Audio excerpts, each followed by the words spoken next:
With your host, Ian Ferguson and Ricky Ventures. It's time for the STEM Dialogue, the podcast that exposes students to the world of science, technology, engineering, and math in a new light.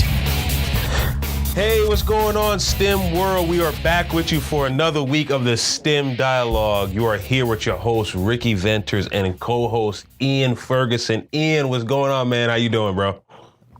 I'm doing well, man. How you been, bro? Man, I am awesome, bro. I can't even, and the reason why I'm so awesome, man, is like I'm going to go on vacation. You know, I have not taken a vacation in 3 years.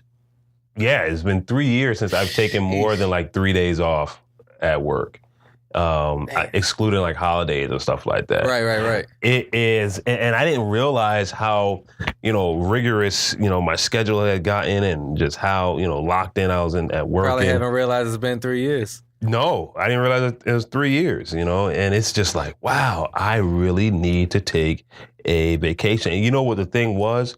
For so many years, most of my vacation time was going towards having babies and staying home for a couple of weeks where the babies were born or taking off here because they're young, Right. And then, I had them, yeah, 3 of them. Yeah, back to back. And then it got to the point of like, all right, well, I don't have to take off vacation for the baby being born, so let me just try to save it. And let me save it a little more. Let me save a little bit more. Your vacations roll over? Yeah, they roll over. Woo. Not up to a certain point. Only to a certain point. Come on, they're not giving you that much. I remember freedom. the guy at Hopkins, Mr. Harry. Mm-hmm. I could have sworn they said he had like a whole bunch of vacation time saved up through his years there. Yeah, that was on the hospital side. Yeah. Oh, okay. That's why. Yeah, Okay. so- I didn't know if the policies were the same on the hospital and the university. When I switched over to the university, I lost all my vacations actually that had. Because if I'm not mistaken, they said he could have retired because it would have been, if he would have retired at the time, it would have been okay because he had so much vacation time saved up anyway. Yeah. Yep. So I don't have that privilege, and Right. but someone's told me, said, Rick, you really need to take a vacation. You really need to take time off and do nothing. And man, we've been on a grind for the past 2 years, like almost 2.5 years. We've been, if we're not grinding at work, we're grinding outside of work. Doing this program, that program, going here, going there. So even when if I was off of work, my mind is still constantly running on other things. And it just got to the point where I'm just like, you know what? I really need to just step away. That's actually one of my goals, Ricky. That's actually like a one thing I've really been thinking about these past 2 weeks is when to turn that switch off and have like enjoy. You know how you talked to me a while ago about how important it is to balance your social life, your financials, your work life, and whatever you're doing in that moment. Yeah. Focus on it. Like you said, even if you could spend 15, 20 minutes with your kids, make the most out of that 20 minutes because, I really got to learn how to just turn that switch off from work, man. Yeah. Turn it off when you're at home. Yeah, if you learn that early, man, then, and the thing is too, that goes to, work-life balance and all that stuff. And sometimes you can't turn the switch off. Sometimes you have to go hard. Sometimes you got to dig in and spend that time, and maybe months, maybe weeks. I don't know what it may be. Maybe all-nighters. I don't know. There's sometimes that you have to do that, but that moment when you're able to get that break. And it's just like, and it's funny because we have this segment we're doing right now is called STEM tip. STEM tip. We typically do STEM in my world, but I was like, you know what? We're gonna do a STEM tip this afternoon. It's not even afternoon, it's evening. Oh my goodness. Tonight. I need a break. I need a vacation. We will not be recording a STEM dialogue next week. Nah. But a STEM tip, and we're talking about just running yourself thin, and a lot of times we do that with the equipment that we have, especially computers. How many times we would just download files, have all these cookies and all these things stored up on our computer, have all these different programs opening up when our computer turns on. And at first, it's fine. But over time, the more and more that we download these things, more and more we save all these things, the more and more we have all these applications opening when we're turning on the computer starts getting slower and slower and slower and slower. Why? Because we're not giving it a break, and we're overloading it, right?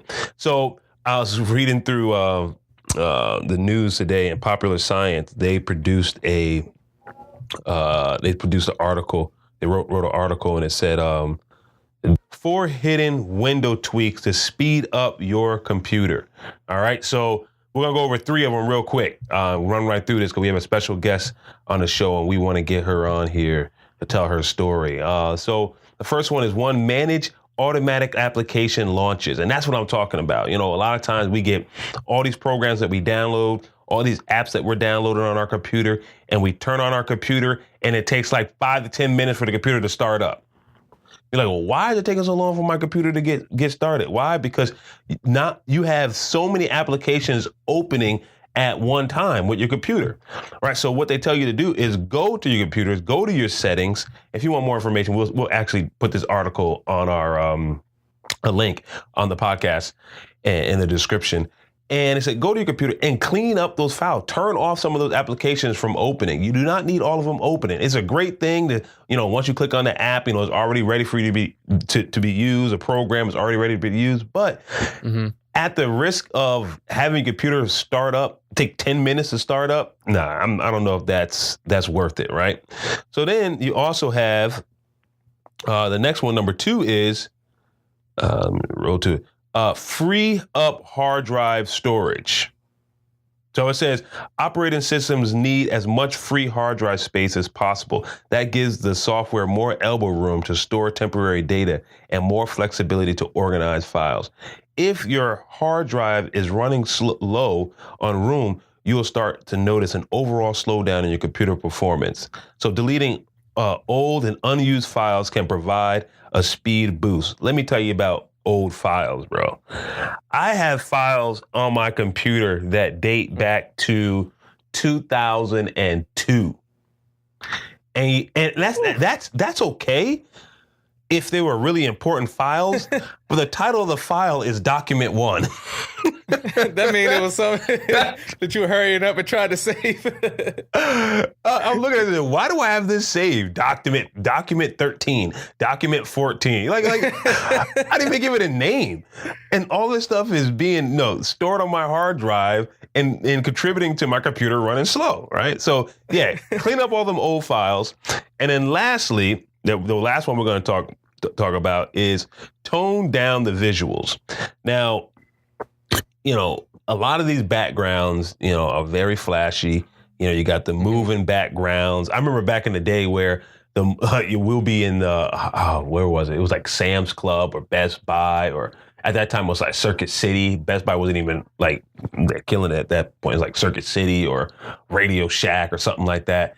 And they had the computers up on the tables, and it had a crazy screensaver.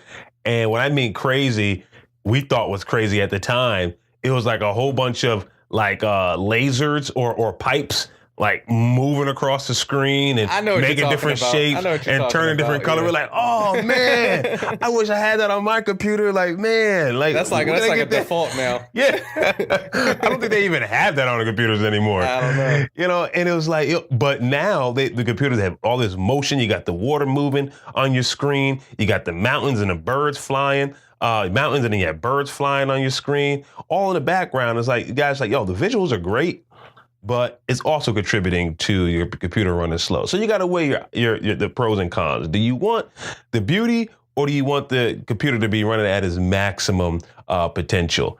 And that's the same thing with us. We were saying, like, with the whole sleep and overbogging yourself. It's like, yo, yeah, a lot of the stuff is good. It's not like it's not bad stuff, but when you are too busy, when you're running all over the place, when your mind is just running races all day long, thinking about this, thinking about that, thinking about this, thinking about that, at the moment it may be okay, but then at some point your body starts slowing down. You can't think as sharp. You start getting more fatigued, mentally and physically, and you're sitting there wondering to yourself, like, what's happening to me? What's happening is you're overloaded. and you need to clean up some files, meaning you need to put away, prioritize the things that you're working with. Some of the things that are not high priority, you need to push them back to the side, pull them back to the side. Some conversations, you need to say, hey, I don't need to really have those conversations right now. Some of the movies, I don't need to watch some of those movies right now. Whatever it is, you got to give yourself, free up some space, because in that free space, just like a computer, and when it has free hard drive space, it can work at its optimum speed, optimum capacity. It can think better. And it's the same thing with you. If you free up some space, those creative juices, will just start flowing a lot more, because your brain is able to breathe now. So that's our STEM tip for today. Clean up your hard drive, because you're going to start running slow. And that's it. So today, we have a special guest. All of our guests are special. We always say introduce them as special guests. So I guess someone that's more than special would be special guest. So we'll say she's a special guest, and she's coming to us from Texas, if I remember correctly. Her name is Brianne Martin. Brianne, are you there? Yes, sir. I am. All right. Thank you for sitting through all of our nonsense for this first few minutes. And but we want to welcome you to the STEM Dialogue. Thank you so much for joining us. Why don't you tell us a little bit about yourself? Yeah, well, thanks for having me, guys. Very excited to kind of share, or even just have a conversation with you all today. So a little bit about me. My name is Brianne C. Martin. I also go by the People Engineer. So I am a mechanical engineer by trade. Kind of tried anything and everything to do with mechanical engineering, from design to manufacturing. Even was able to travel the world through aerospace manufacturing, through an international company, now even in automotive manufacturing. So I just really have a passion for diversity and STEM inclusion. And then again, kind of with a token phrase of, as the people engineer, being able to help people solve everyday problems by treating problems as just as they are, as problems, and being able to apply the engineering process to anything and everything in life, being able to understand what our resources, how we can allocate ourselves, knowing our strengths and weaknesses, and being able to tie that into, like kind of milestone timelines. Again, everything that us engineers do in a technical world, being able to apply it in the real world application. Wow, man, that was a mouthful. Wow. Yeah, that was a mouthful. We're gonna dissect this. I am excited. I'll tell you, the first thing I'm excited about is that you're a mechanical engineer. So that's my background too, mechanical engineering. And world, we did not plan this. It wasn't that, let me find a whole bunch of mechanical engineers. It just so happened to be that we are abundant. Oh yeah. So let's back up a little bit. So the people engineer, like, how did that come about? Because I saw some of the things that you do on social media, some of the work that you're doing. Tell us a little bit more about that whole movement and how it got started. Sure. So essentially, I'm originally from South Texas. I'm fourth-generation Texan, but I am Hispanic and obviously a female. So very few Hispanic females, women of color, just women in general in the field of, any kind of STEM, particularly engineering.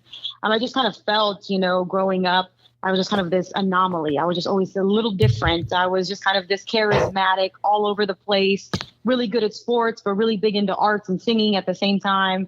So I just kind of felt very left and right brained growing up. And growing up, I always knew, like, man, I'm going to write a book about my life. Like, there's just too much going on. I had a very kind of rough childhood growing up, and kind of just having to overcome these trials and tribulations after trial and tribulation. I just always felt like I needed to write a book about my life and what I was going through. One, as my own kind of sense of healing, but two, to like let other people know, like, hey, you're not alone. I'm there with you. Like, we can do this together. And then the more I kind of, once I even became an engineer and going through school, and even I'm graduating and becoming an engineer in the technical world, I tend to gravitate towards helping people and connecting people with those right resources. Again, solving everyday problems, whether it be work or even just with their daily personal life. Right. And so I just really became, again, literally who I was to my core. And then people would kind of ask, oh, well, explain, what kind of engineer you are. And they just kind of would organically come out. Well, I'm the people engineer. And I would explain what that meant. So then it became kind of, well, instead of waiting to write my book, let me just share my personal brand through technology, through social media. I, just started a website about 2.5 years ago. And just kind of was like, I don't know exactly how to do this whole branding thing, but at least I'm starting to get out there and starting to share, me as a person, as Brianne, as well as me, the person, the Brianne engineer. No, so I wanted to ask a question about, I guess, both sides of you. What kind of sports and art were you into? And then on the other side, I wanted to ask, just how did you get a passion for engineering? Because they're on two different ends of the spectrum. Exactly. And so when I say I'm an anomaly, like I literally tell my mom she should have just named me that. So I grew up singing on stage since I was 3. Like I was performing in public, getting paid since I was 3 years old. And so I just kind of, ever since I was a baby, a few months old, my mom would notice that I would, keep rhythm, or she would change the radio station, when I was about a year and a half. And I would just kind of sway to the beat. So she was kind of like, this child's kind of like musically inclined. And she just kind of encouraged me. And so I really loved being on stage. I loved performing. I loved being able to interact with this, with the audience. And so again, like literally being a public performer since the age of 3. But I also started playing softball since I was 5 years old. And then just being able to tie in that, mechanics. And, I loved working out. I loved running and playing. And my mom was very athletic. I even started, basketball at 8 years old, played basketball up until high school, my senior year. Again, softball, even got several college scholarships to go play at, for college. Wow. And so I'm saying, I was always a part of that. Even ended up playing volleyball in middle school, ran track. So I was just a very athletic. Again, I loved, being rough. I like just getting my hands dirty. And, just very competitive, very aggressive. But at the other side of it, too, again, I just really enjoyed connecting with people and kind of feeling that. And when I say, connecting with people, I wasn't just like singing Britney Spears growing up. I mean, I was singing like Patsy Cline and Loretta Lynch, Shania Twain. And then as I got older, I started singing. Yeah, I started singing, kind of the like Jimi Hendrix and Etta James, like that soulful stuff. Yeah, and so I just kind of continued to. Yeah, thank you. And so even though, like you said, you don't really tie those two together, but with engineering, what it was is being able to have that creative side as well as the like very fundamentals of life in general. And so again, if you look at sports, everything is fundamentals, right? Like how hard you pump your arms is how fast your legs are going to go. Being able to, when you swing a bat with softball, if you throw your arms at it, you're not going to get anything. But if you're turning and pivoting with your legs, like you're getting the whole body force behind it. And so again, being able to tie in those very like detail-oriented, meticulous fundamentals of why and how the way things work, but then tying in the creativity side of it. Again, I just felt like that was a perfect kind of synergy, again, because I felt so right-brained and left-brained at the same time.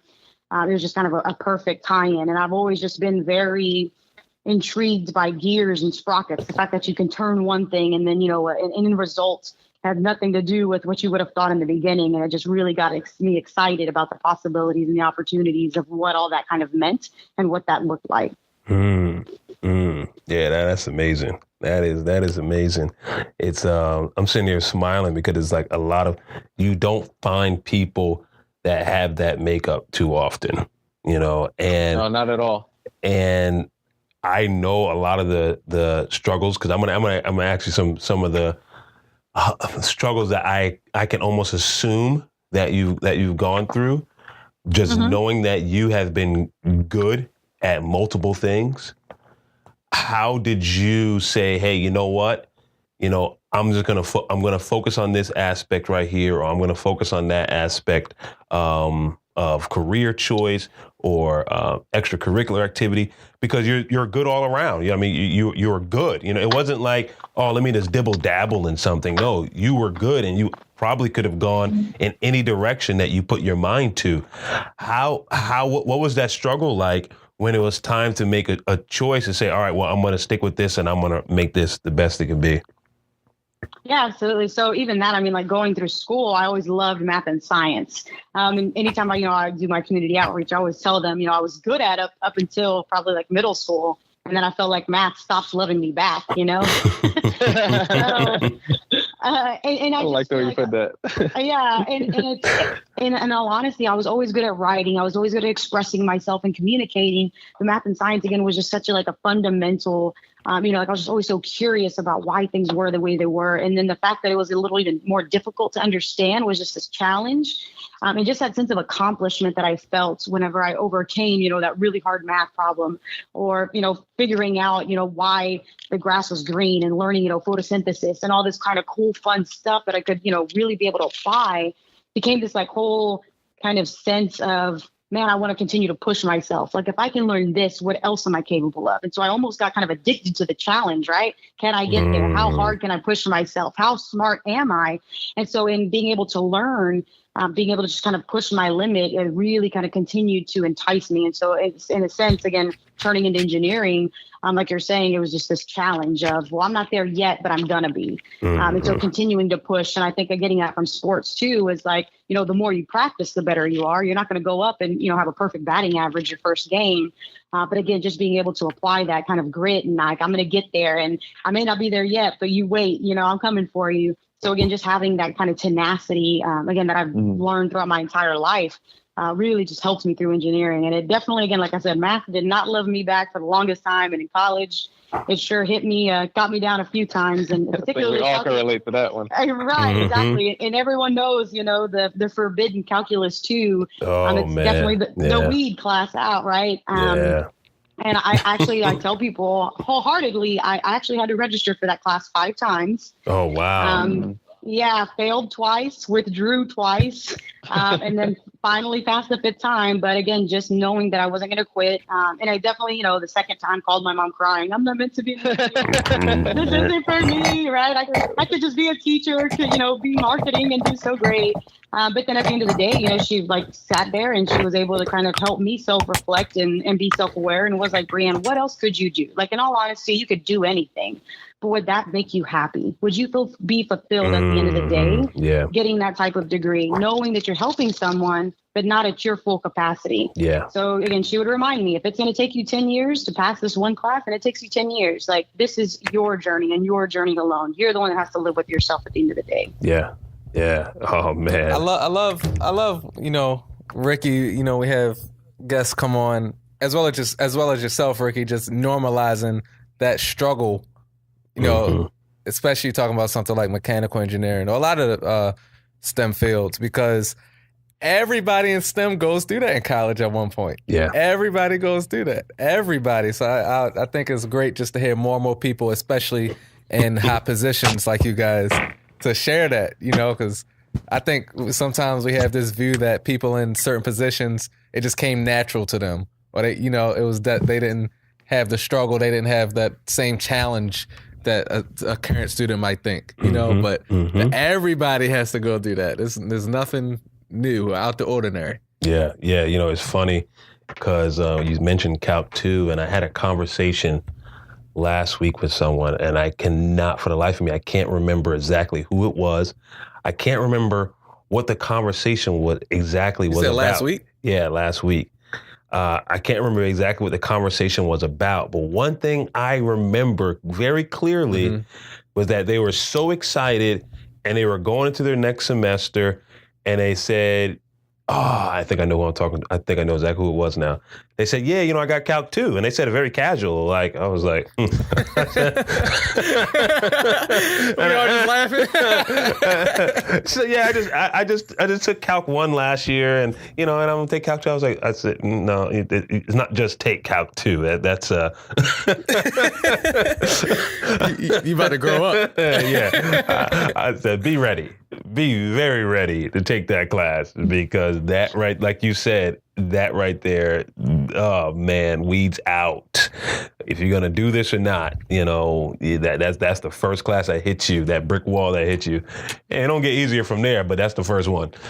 Yeah, it wasn't even that. I mean, like, people don't realize, and again, you're right. I know you were saying earlier is that it does, kind of make or break you. And so many people don't share their failures, but in reality, I don't think you really can appreciate or even understand success or what it takes to get there if you haven't fallen hard, sometimes on your face and multiple times. Absolutely. But even that, if you look at the statistics of the number of people that actually know calculus 2, I mean, I think it's like 2 or 3% of the world, population can actually do that math. So again, so what if you have to take it a couple of times? Like, again, you're at this like super small percentage statistic of people that actually can be able to be able to conceptualize this type of math. Yeah. Does passing the class mean that you know it still? Because I passed it, and I'm like, man, am I part of that 2%? Because I don't think I can. No, that's what you. I know what an integral is. Don't ask me to find X stuff for X, though. Oh man, no, it's great. It's a. So when you were in school, like, were you involved in any extracurricular activity? I know you mentioned sports up to high school. I don't know if I missed you when you said, did you do any sports when you were in high school, or did you do anything else outside of just academia in college? Yeah. So, again, just growing up, I was just obviously very involved. So there was not a season that I wasn't in a sport. And then even then some, again, I was constantly singing and even touring all of Texas with, just singing at different country operas, different, shows, whatever was going on. But I also was in theater. So I also did like musicals and acting and that kind of stuff. Nice. I'm very outdoorsy. I love kayaking, hiking, riding bikes, riding horses, camping, you name it. I just really enjoy being outside and kind of being active. And so then once I got to college, it kind of changed, I guess, because I was so used to being around my family. And my mom was just kind of always, my best friend, wise beyond her years. So I always had this opportunity to learn from her. And it's kind of funny how it all turned out, because I'm apparently very driven by leadership and personal development and growth. Mm-hmm. So anything that kind of helps, expand my learning, my capacity, understanding of the world, kind of philosophy, psychology kind of stuff. And so at Marquette University, I actually moved to Milwaukee, Wisconsin. Being there, I kind of was on the leadership track. The university acknowledged me as a leader, obviously as a Latina engineer, and being, all the way from Texas, they kind of would send me these flyers about leadership roles. So I kind of took on being able to mentor my peers and, again, kind of joining, I guess it was kind of like the student leaders of the campus. So I would go to like these weekly meetings, and we would talk about, politics, talk about environmental, anything and everything that just kind of was going on in our world as students. And so it was really cool because I got to hear all these different perspectives from people all over the world. And then again, now we're all here at college. Like, what does it mean to be here? And it was just really cool, really, depth, I guess, being able to find myself in that. So it was really cool, really fun. And then as I continued to grow, the more I learned that I was actually suffering from a mental health issue.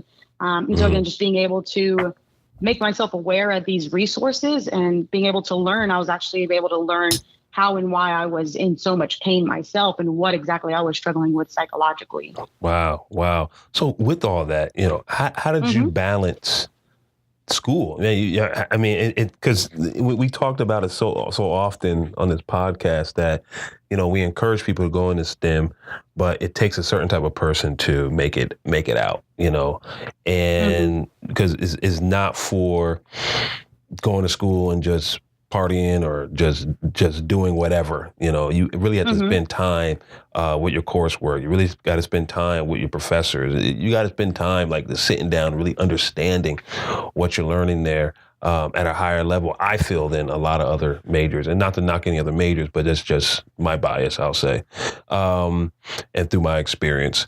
But how did you balance that rigor of coursework and also the extracurricular stuff?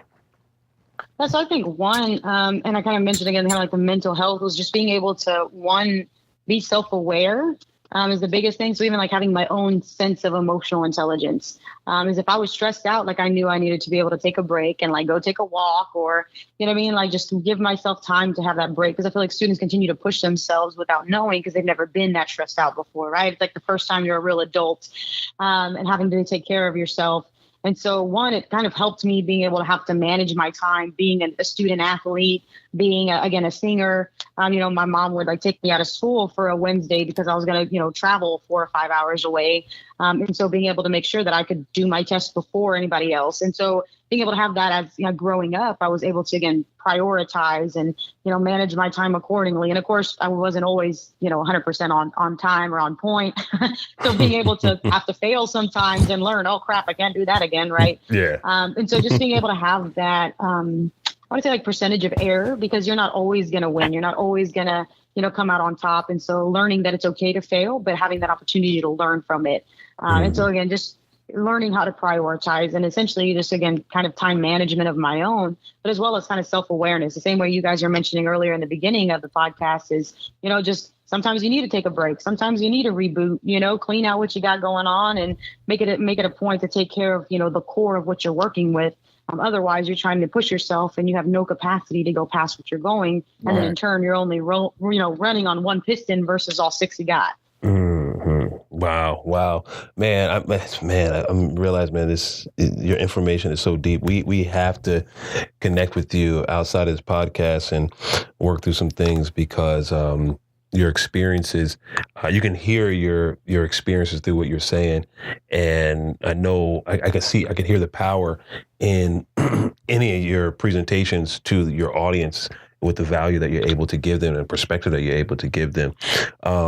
So I'm going to ask you one last question. What advice, with all the great advice that you've given so far this evening, what one thing do you want the student listeners to leave this podcast with? I would say the one piece of advice that really just helps me continue to drive life in general, and that's everything in life is a choice. At the end of the day, you choose. You choose how people treat you. You choose whether or not you like yourself, whether or not you love yourself. You choose the type of person, that you're going to be for the world. You choose the legacy that you leave. You could wake up in the morning and say, you know what, I want to go build a tree house and live in a tree for the next 2 years. Like everything in life is a choice. So, there's so many of us that are willing to put the blame on somebody else or willing to put the blame on us that we're not good enough. We're not strong enough. Well, you know what? If you train hard enough, you'll be strong enough. If you want to be happy, you'll find a way to make yourself happy if that's what you really want. And so, again, I just feel like in society, it's just so easy to put the blame or so easy to just kind of say, oh, woe is me. These are the circumstances I've been put in. But at the end of the day, there is no excuse. If you want it, you'll get it. And if if there's a will, there's a way. So, again, at the end of the day, everything in life is a choice. Great, man. She said, I hope you guys heard that. Tell us where we can find some more information about you, Brianne. Yeah. So again, I go by The People Engineer, my own personal website. If you're interested in my blogs or even vlogs now that I'm starting, is BrianneCMartin.com. My Instagram handle, I kind of do micro blogging there with different pictures of my life, sharing in different ways, is Brianne Martin12. Again, that's my Twitter handle. And again, I have a Facebook page, again, Brianne C. Martin. But again, I go by The People Engineer, just sharing anything and everything I can. Again, just having that opportunity to help someone, maybe even inspire or give advice in any which way that I'm able to help in it. Sorry, let me start that over. More than happy to help in any way that I can. Awesome. You guys heard it. Brianne, thank you so much for being our guest on this show. It's because of people like yourself that takes the time to turn around and give back to those that are coming behind you. Is how we're going to be able to continue and make a stronger future and increase the minority presence in the STEM industry, not only minority, but also the women presence, and not only just women, but also down to the Latina presence in this industry. And we really appreciate what you do, what you're going to do, and want to let you know that we're here. If you ever need us to do anything for you on your end, we're here to broadcast it to the world so they can know all the great things that you are doing in Dallas, Texas, or not Dallas, Texas, in Texas and beyond. So everyone, that's a wrap for today. Thank you for listening to the STEM Dialogue. We'll see you, or you'll hear us next time on the STEM Dialogue. All right, peace, everyone. You've been listening to the STEM Dialogue. For more information and inspiration, check out rickyventures.com. The STEM Dialogue will return the same time next week. This has been brought to you by Ricky Ventures Enterprise.